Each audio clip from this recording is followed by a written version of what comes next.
So I would like to, I was thinking about what to do tonight. I always wonder what to do in Parshas Shavua. So I'm not going to do much about Parshas Shavua this week. I did. I'm not sure what title I gave it. Something about Haftarah, but something about we're living in a time when are we living in a time when prophecies are being fulfilled or not? I think it's an important Haftarah, but I will start just briefly with the Parshas of Shavua. Most of Parshas Vayakel as wait, I turned it on before. Okay. Most of Parshas Vayakel is a redo, so to speak, of Teruma. It goes through again all the details of how you make the Mishkan and the Aron, etc. There's a little bit of a different order, and it's more not in that in Parshas Teruma that this is what you should do, and Vayakel is more what they did. Yeah, and of course everybody has to be busy with the question of why does it need to go through it again, and then simply if they go through it again, why in such detail. I'm not going into that today. Okay, but the parsha begins with Vayakel begins with. Let me read it to you. Of course, everybody brought a chumash, so you don't have that with you. But the first couple of words of Parshas Vayakel are. There we go.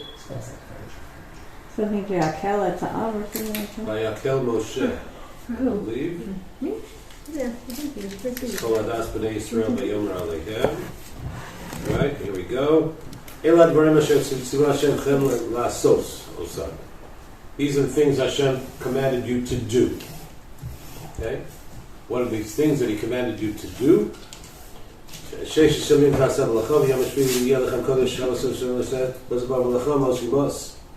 Basically, keep Shabbos and don't do malachos on Shabbos, and in particularly don't light fires on Shabbos. Okay. So the Rebbe Rabbinim of Pshischa, that's an interesting question.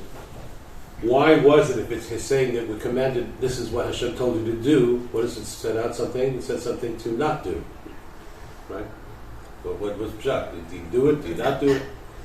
And he goes into a whole very interesting discussion about sometimes it's a time to do and sometimes it's a time not to do. Not quite to be or not to be, but it's a time of to do or not to do, that it's not always clear if it's a time to act or not act. One of the examples he gives is the famous case of Uzzah. Well, who's Uzzah? Uzzah was right. Uzzah was the time with David HaMelech when he was bringing the Aron from. Anybody know from where to where? From where the Shiloh. Wasn't in Shiloh. Hadn't been in Shiloh for a while. What hadn't been Plishtim for a while. But after the whole Shiloh incident and it came back, it basically was a long time in Kiryat Yarim. Oh, right. This guy was blessed. Which is today known as Telstone. Good. Right, Kiryat Yarim, right over there. And he was going to bring it towards Yerushalayim, and he had a whole thing and a dance, and they put the Aron on a wagon, and Uzzah, and so he thought they might fall. He reached up his hand to steady it, and boom, flash, boom, killed. Why? You shouldn't have done that. Should he have? So he was told something not to do, and yet there was sometimes they were supposed to carry the Aron on their shoulders. And sometimes they're supposed to carry it in wagons. When? What? It's not clear. And he goes into a discussion that it's not clear. And I thought it's interesting. I thought the yeshivish answer would be, you have to ask the Gedolim and they'll tell you if it's a time or not a time. That's not what he says. He says a person has to develop, really, a sense of that. Of when it's, by knowing a lot of Torah and a lot of this and asking for Siyata Dishmaya, then you know it's the time to do or not to do. What? Who says that? The Rebbe Rabbinim. His sefer is called Kol Simcha. And he, I mean, the Aron is one thing, but I think all of us know that we have that question, let's say as parents. When do we say something? When do we not say something? When do we discipline? When do we not discipline? As spouses, when do we criticize? When perhaps it's time to not, That's the whole in Koheles where it says ace, for this and ace for that. Sometimes it's time to talk, to be quiet. That's not simple. And it's not simple in time when to do or when not to do. And he goes into that. But what I'm saying, I think that's an interesting sort of introduction. If I could segue from that to the Haftarah, I think that I've mentioned a couple times one of my favorite things to do, and hopefully maybe even I'll get to do it in a form of a sefer some days, to find the connection between the Parsha and the Haftarah. And that it's usually more than a little connection, which is what most people say, that is, you find one thing in the Haftarah that's like one thing in the Parsha, that's good enough. But there's usually more than that. Now, of course, Parshas Parah isn't necessarily connected at all to Parshas Vayakov. It's not always Parshas Vayakov. Maybe it's one of the Parshas around. In fact, last week when we read the Haftarah of Parshas Kisisa, that was the first time in a long time I remember hearing that Haftarah, because it's usually not read. But nevertheless, I think there's a connection between doing and not doing to the theme of where we need to go. So, in order to introduce the Haftarah, I did put together some sources for a change. I'm going to pass them around. And these relate to the question of when Mashiach will come and how Mashiach will come. And that is a huge topic, much more than we're going to do tonight. What the Limos of Mashiach going to be like, how they're going to arrive, when they're going to arrive. And I would put in a little plug for Daf Yomi, that Tzadik Zayin, Tzadik Ches. We're going to go through a lot of Gemaras on that topic. I mean, one of them here tonight. But there's two basic prophecies that I think most of us know about, and that is, there's one prophecy which is in source 2. It comes from the Yeshaya Samach, okay, the chapter 60 of Yeshaya, in which is at the end of one of the Haftarahs of the Shevet HaNechet, I forget which one. And the final pasuk says, Hakaton Yihiyeh La'elef, Vehat Sa'ir Lagoy Atzum. Right, the small one will be like 1,000, the young one will be like this great nation. Ani Hashem Be'ita Achishena. I, Hashem, in its time, I will rush it. Okay? And the Gemara has a famous question in source 3b. Okay, I put in 3a after 3b. But 3b, it says, Rabbi Yeshua ben Levi Rami, Yeshua asks, Ksiv Be'ita, Uksiv Achishena. Let's think about that. He's saying, in its time I will rush it. And that seems to be a little bit of a contradiction in terms. If it's in its time, what's the rush? If it's being rushed, what do you mean by its time? How do you put those two together?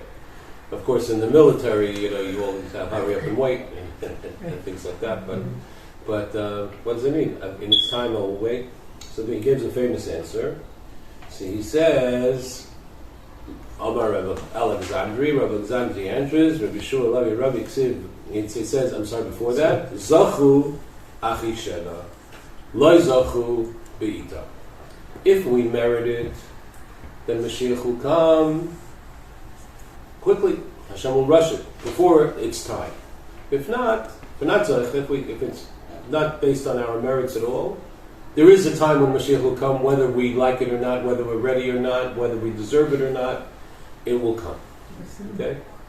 So that's Be'ita Achishena. It's kind of up to us whether we'll do or we won't do the right things. Right? Okay. And furthermore, considering in that theme, Rabbi Elazar says, Rabbi Shlomo Rami, it says on one case, Va'aru et mananei Shabaya, from the Pasuk from Daniel, I believe, speaking about Mashiach, it will come like the clouds of the heaven.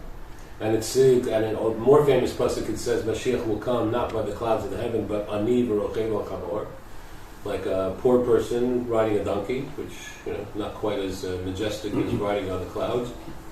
So again, he says, Anan Ishmaya b'mehirus, ani rochein al chamor, kani amor ba'atzlus. Right? That it depends. It could come one of two ways. It could come quickly on the clouds, or it could come schlepping along like a donkey. I know from some of the tour guiding I do, donkeys are not an animal you want to ride if you want to go somewhere fast. They don't rush. If they go at all, they go at their pace. and they don't. That's not. They go slowly, right? Ba'atzlus kishazeh hakol b'neisom v'hirus. When it'll be b'neis, it'll be quickly. But k'lozachu, it'll be slow, and it will be like. And an interesting is it'll be natural. It'll be slow. It'll be bilavush tiv'i. It will be in a natural cloth, so to speak. Bershus hamalchus, based on the permission of the various governments.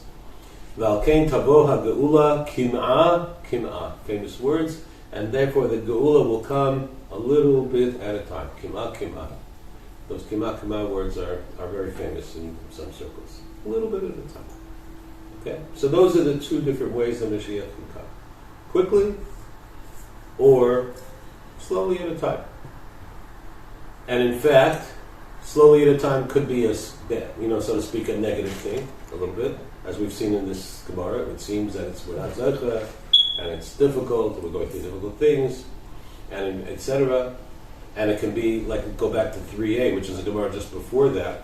Rabbi Yochanan in Reisa Dorshit Saros Rabos Bo Alav Kinahar. If you see a generation where there are many, many problems coming, one after the other, it's like a river flowing of problems, Chakelo.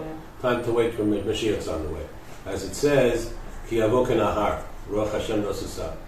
And it also says right next to that, Valet Zion Goel, that the Goel will come to Zion.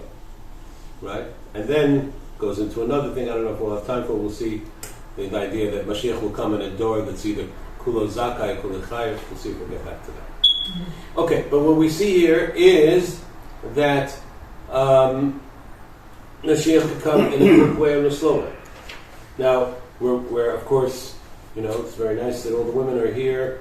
After Parshas Parah, I saw one of the memes I saw on Purim was that women drink also on Purim, so they forget that it's 4 weeks before Pesach. But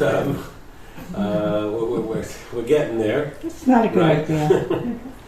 But there's a famous pasuk in Yeshaya that draws a contrast between Pesach and between Mashiach. How so? Because it says, and that's in source number 1, that we know on Pesach, we talk a lot about the fact that it went quickly, right? They came out of Mitzrayim quickly. What's one thing, for instance, that famous thing that we do to remind ourselves that it was quick? Sorry, what's the famous thing we do when? To remind ourselves that the Geula in Mitzrayim was very quick. Matzah, right? Didn't even have time to wait until the matzah today. They already had to leave, right? Immediately. So it's cooking, baking, and quickly eating. Right. Okay. And it's interesting also that on Pesach was actually probably the original hurry up and wait thing.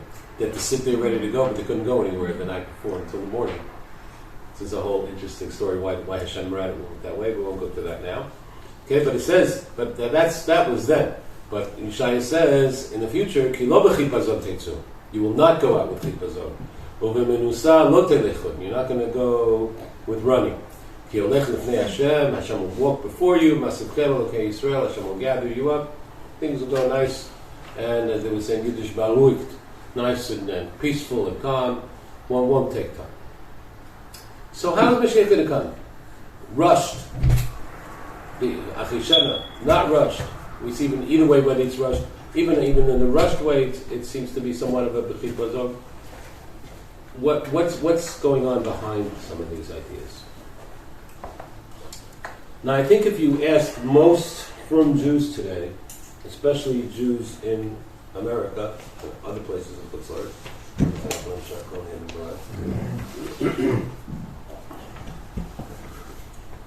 ask them when they think about Mashiach and the young Mashiach, we want Mashiach now and all that. What do they think it's going to look like? Why just then? What about anybody? Peace. Like a party. What? Peace, a party. Yeah, I'm not so much talking about what the Yemos HaMashiach are going to be like, but how is it that we're going to know that the process of Mashiach arriving has begun? Oh, somebody's going to, blow shofar. What? Blow shofar. A great shofar will blow. Come on. And there'll be thunder and lightning and... Eliyahu will do his thing, whatever it is that he's going to do in heralding it. we can announce, right? We're going to go out one morning and the sun will be, bright, and somehow there'll be a speaker. Mashiach's here, it's time to go.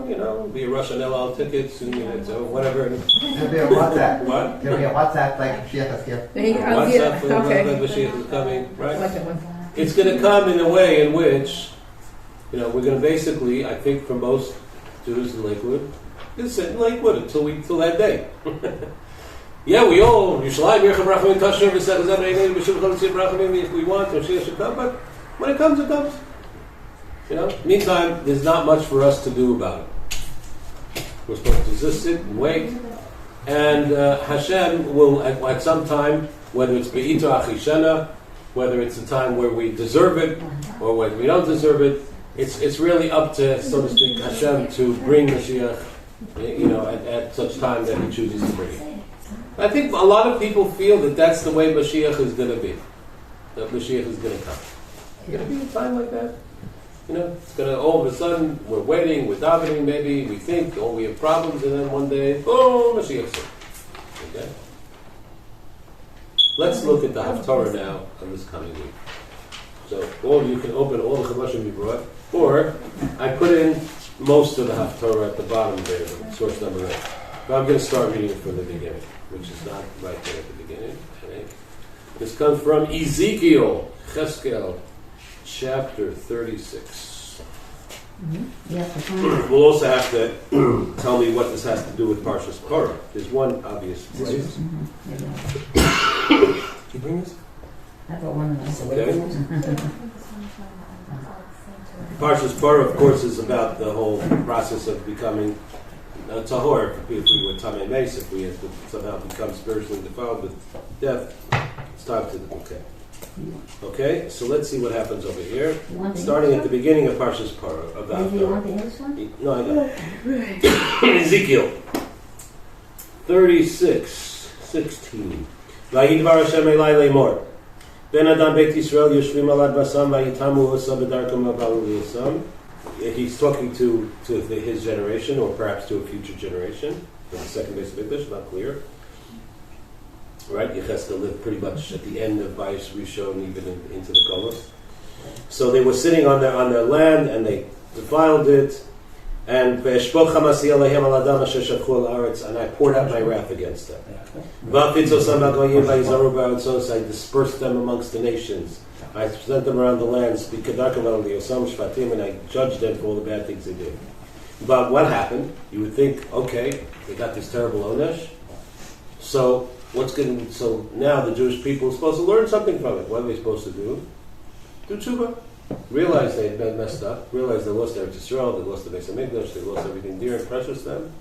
If they accept that they reserve the punishment and this dispersal will be time, maybe they'll change their ways and they'll come back. So what did they actually do? Pasuk Chav. Vayavoel hagayim asher ba'u sham. They came to the land, to the goyim, to the nations that they came to. Vayichalelu et Kadshi.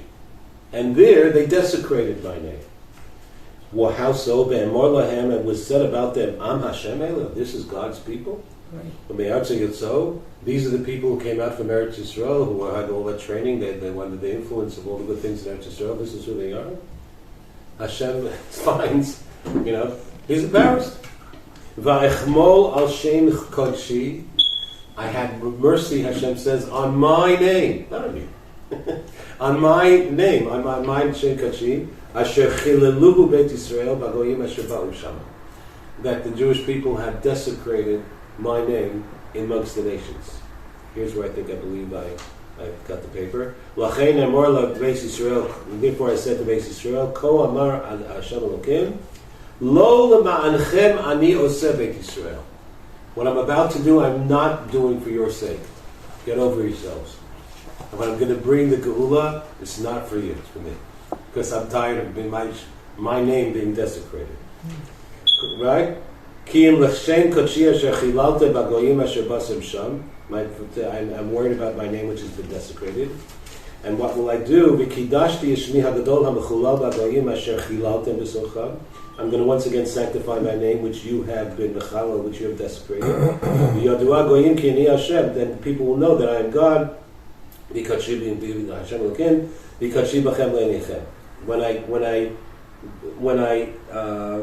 become holy in their eyes. How am I going to do so? I will gather you, take you out from the nations. I will gather you from all the lands. I will bring you to your land. Then the famous pasuk, right, and one of the main connections to Parshas Parah. V'zarakti aleichem mayim tahorim utartem mikol tzibusechem umikol gelulechem atahereschem. We say this in Kippur many times, right? I bet I will throw upon you the holy waters, the pure waters, and you will become tahar from all your tumah, etc. And then they're in Eretz Yisrael already.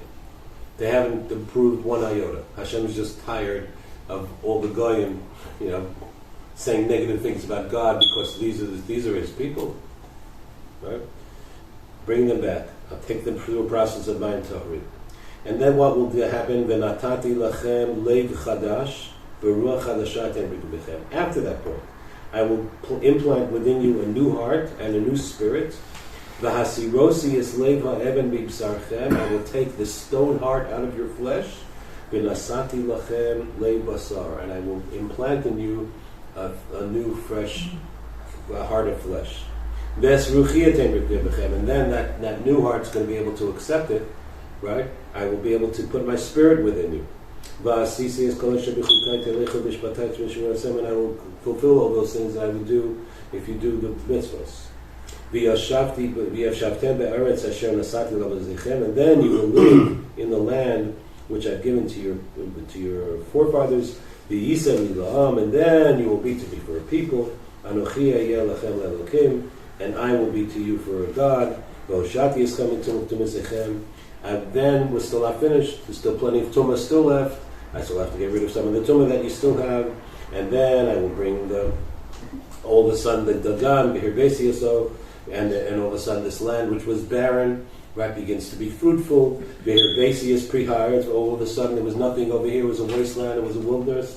Right, and all of a sudden there'll be fruit, unbelievable fruits, and all the neshuk, and here would you see like nowhere else that there's an amazing amount of variety.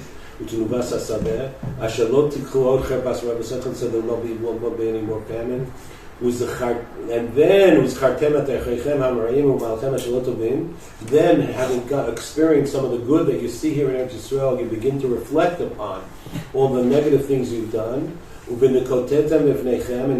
then you'll start having pangs of conscience in yourself about all the bad things that you did. That will happen. And then remind you, he rubs it in again. I'm not doing it for you. You should be ashamed. And then Hashem says there'll come a time after that.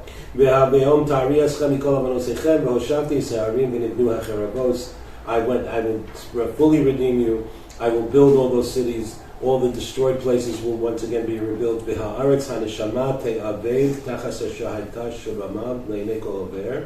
And this land, i.e., most of you are familiar with Mark Twain's description of how he found the Holy Land when he passed through, which was a wilderness, which couldn't believe anybody could live there. There was nothing here, deserts, destruction.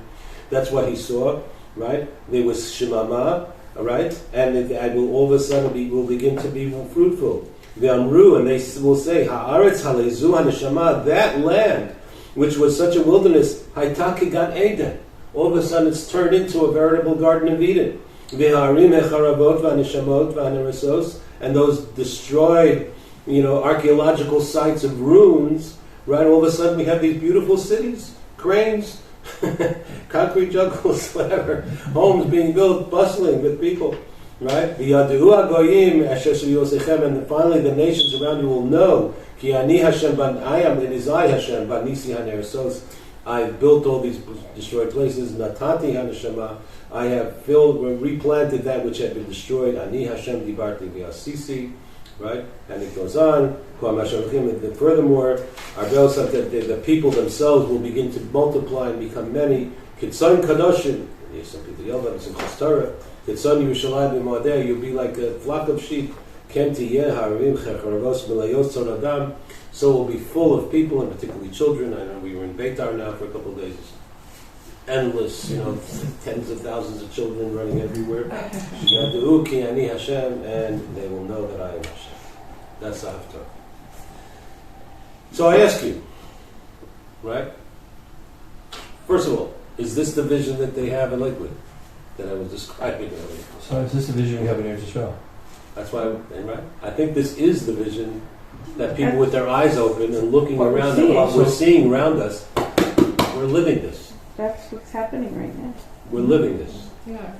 It's unbelievable how we are living this prophecy. But it wouldn't be obvious in America. It would not be obvious to them. Like, we're seeing it, but they would not even perceive it. Like, Well, if Even those who know what's going on here somewhat. If you read the news, Right? you ought to be able to perceive it. Like, I don't know. That's I But feel I like they think- seeing it, believing it. Like, But- oh wow, look, these trees are laden full of. You'd never. You're not here. You would think, okay. like you see, like as much as you think maybe Trump's a Yeah. joker. I was Just thinking a second. I about love them. Yeah. Okay, got it. someone who moved here very recently. This was on my mind more than just the past 3 months. Seeing the way the world is changing, watching what's happening with wars, with just people coming back to get a shit. There's so much to see from a distance. I feel like I've been saying, I'm not the first to say it, I've been saying for a few years, Mashiach is coming. Yeah. So we want to be here because he's coming, but it's not like if you're not here, you can't see it happening. Yeah, and Kol Kavod to you for coming and for being that. Although we all know so many people who, and I'm not here to criticize and whatever, people who are. So a lot of people have legitimate reasons for not moving here, etc. Not getting into that now, but I am saying that it's a whole different feeling of how of even those people who are fairly connected to Eretz Yisrael, right? I don't think they have this sense of this, and frankly, I don't think there's some people who live in Eretz Yisrael who don't see this. They don't Yes. whatever, but I don't think they necessarily see what's going on. That was after actually. That was before. People see Before what they're looking for, which is why we're here.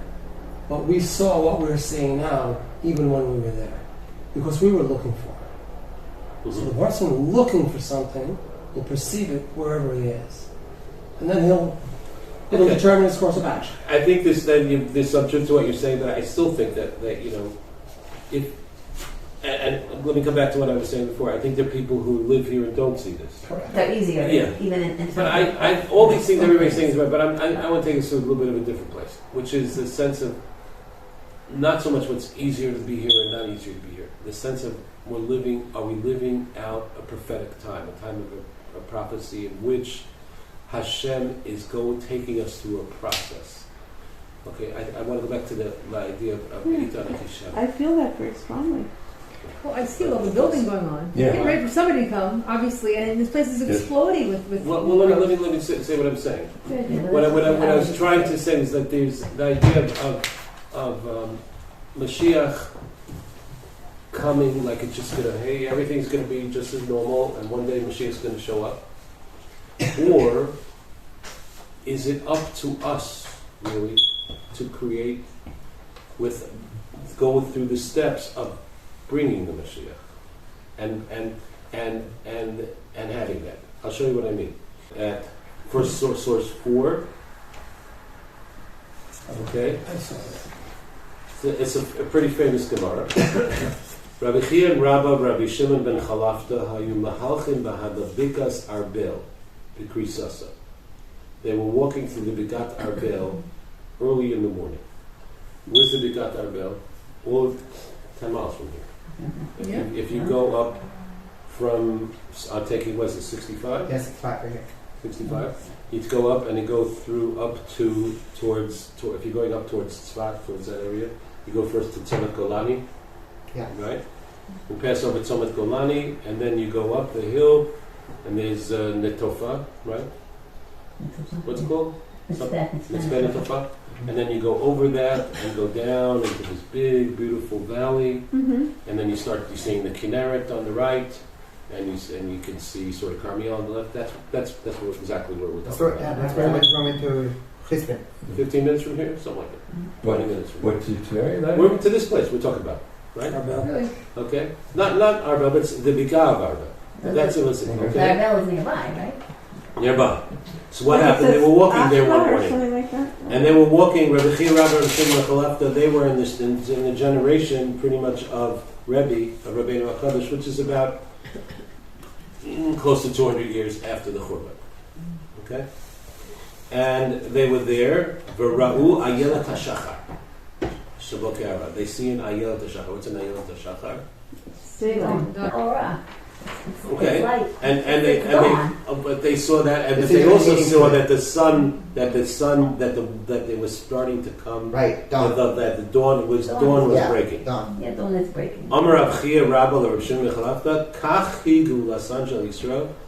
You know what you're seeing now? You're seeing the way the Gula is going to happen.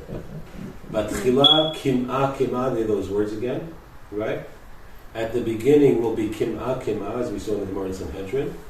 Kol ma shehi olechet hi rabba b'holechet. It's going to be a little bit, and a little bit more, and a little bit more. It's going to come and open up. Okay?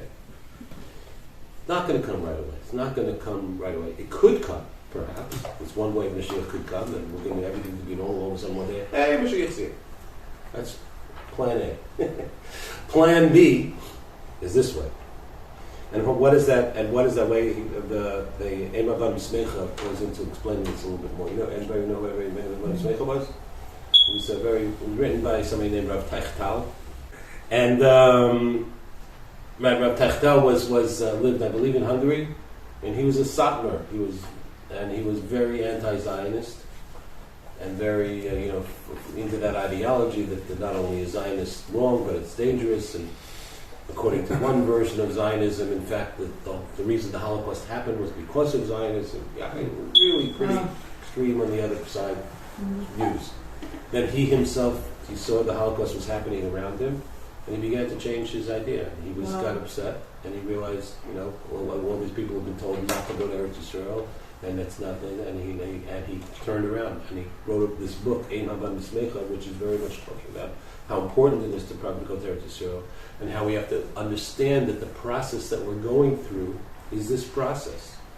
It's not going to be that Mashiach comes. If you noticed when we were reading with Yechezkel, first they come back to Eretz Yisrael, then Hashem will take out the stone heart, and then He will implant the new heart, and then they will learn more, and they will come. In other words, when we first come back, not because we did tshuva, not because we're worthy of it. It's because we were being too much chil Hashem, being in Chutz La'aretz. And chil Hashem, by the way, is a few things. First of all, when Jews don't behave, of course, that's the main idea. But it's also a chil Hashem when Jews are being downtrodden and mocked and ridiculed, and everybody knows these are God's people, and everybody says, "Where is God? Why isn't He taking care of His people?" That's perhaps the greatest chil Hashem. That so to speak, Hashem is being seen as powerless, and is being seen as unprotecting and uncaring, etc. That's a chil Hashem. And Hashem is tired of that. I can take that anymore. Sometimes He feels He has to do that for our good. We have to go through difficult things, but it hurts. It hurts Him very much that He's not able to just go out there and rip out Auschwitz and rip out all this and rip out that. But He had to, so to speak, be quiet and let certain things happen for whatever reason. We're not going to go into that. But that hurt Him too. It's not that Hashem didn't care, right? But it comes a time after that He feels I have to do something about that.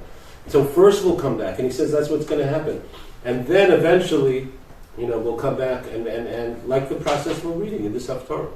He, by the way, was killed somewhere in the Holocaust. I don't know where, one of the concentration camps. But his book survives. In fact, I was thinking sometime maybe people want to learn it together because it's a tremendous book. Ein Haban B'Smecha. It's been translated to English too. Beautiful book. So take this little snippet in source 6. He says, our sages, our true sages have explained to us in these places, it's not going to be like a lot of our people imagine, and they think, that all of a sudden one day you'll wake up and here's Mashiach knocking on the door. And in one moment we're going to go from darkness to light. It's going to come a little bit of a time. right? Madrega lemadrega, one level to another level. Ve'achar she'yiskalu la'ora madrega ya'alu lemadrega shalom. And once they get used to one thing, they go to another thing. Ad she'yalu v'yavo lemadrega yoseh gavoa ad shekvar hurgulu b'madregos olos, until we finally come all the way back. That's the way it's going to happen. This pasuk, Nasati lachem lev chadash, 26. That hasn't happened really. Really? I don't know. I mean, we have. It's not different than it was generation. What's that? I beg to differ. What? I think it's happening. Oh, I think. I mean, What do you think? Do What do you people think about- think what? that of what you know of the history of the state of Israel and of Zionism and of what's going on in this country is the level of hatred towards religion and tradition and Torah the same today as it was in I don't the think 1930s so. and 40s? You mean I the don't way they know. refuse to go to the I think army? it's different. No. I think Okay. it's expressed differently. Yeah, I think it's different than it was then. I Yeah, but think you could only give like How so? they came and they cut off their pay and Yeah, Yes. that may have been Great. because they had this like secular ideal of the socialist idea, Exactly. and that's not, but what? It's all fear and love. It's not from knowledge. See, the old timers had Europe, Right. and they had whatever experiences they they saw in Europe from Jews. Today, go in your crowd and say, finish the sentence, Shema Yisrael, and how many people are going to be able to, they don't know. So whatever hatred they have, they've No, absorbed from around them. It's not because, it's not necessarily from personal experience. Very, because they're not knowledgeable. I hear a lot of the Not knowledgeable. songs That's now from the war. They're very religious themed. It's Right. coming from the heart, and they're all like Yeah. Hashem Yikarach, all these things are Yeah. coming out, these big Oh, songs. yes, yes, Right. And it's not just Koki Yoyi, they're really talking about like Hashem. And it's so interesting. I mean, I think that the songs tell you a lot about It's actually a the secular soldiers, song, the yeah, people, whatever. whatever, you know? Yeah. Right? So more Well, spiritual kind of awakening is that? I mean, I can tell you what I think. Everybody's free What do to you have think, their opinion, but I can tell you what it seems to me. A lot more. A lot of the things you were saying before, when the early Zionists, who were, there definitely were people who, some hated religion, some people hate religion today too, still, no question. But less so. But there were quite a few people who did, and they saw Israel, they saw Zionism as a way almost to replace religion. That the Jewish people shouldn't be about a religion anymore. It should be, we're a nation like other nations, we have our this, we speak Hebrew, we have our background, our culture, but religion's something for the past, and it's pulling us down, and we want to get beyond that and past that.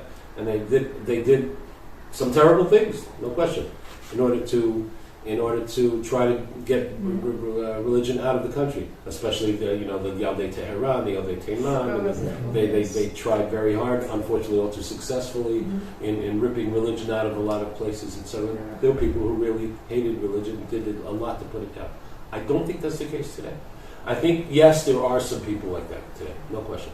But if you take Na'amcha, most of the country, except for one issue, I'll get back to it in a second, right? Most people, I think, are fairly open to Torah. Yeah, They're fairly open to God. They're fairly open to religion. They're fairly open to people certainly live and let live.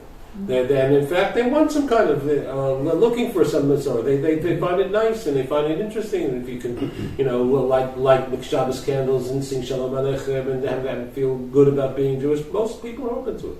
What's the one issue that's still sticking in their craw? Yeah.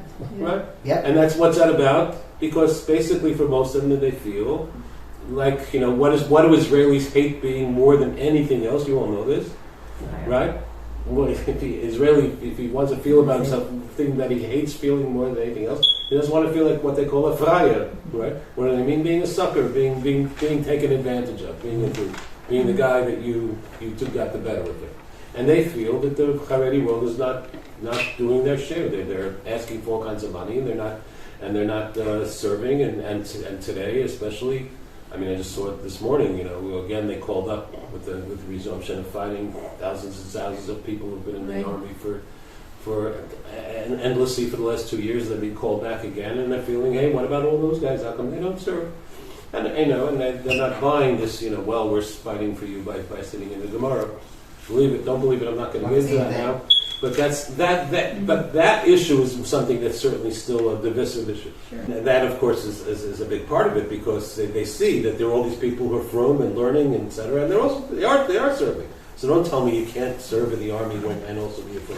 They're doing it. You know, I think that's a big. But that issue aside, I think that the country has moved much closer to observance and to close and to having once again a Jewish heart. You just look at. I mean, one thing, it may be demographics, but it may be also that I think there are now, 25 to 30 Chavri Knesset with a kippah now. Really? Right. You know, and 1 or 2 with Parah. there are you know, there's no question that the right religious is definitely the majority of the country. The only reason the left has any prayers because the Arabs, you know, will vote with them. But if it's just the Jewish vote, you know, that's there. And again, except for that one issue, which is very dividing, the you know, people on the right. But I think that Leiv Chadash has definitely come. At least, you know, to our, you know, Lonnie and I, we lived in a community when we first came to Labon. We were part of an organization actually called Ayelet HaShachar, and what they're about is, you know, just meeting regular Israelis. And I found almost all the Israelis. There were a couple of people there who were real, you know, didn't want to have anything to do with Torah religion. Okay, but most people, as long as you treat them with respect and not telling them what to do and you're not forcing yourself upon them in any way, they're open to it. They're open to bringing some of it into their life. I think it's happening. I think we're coming closer.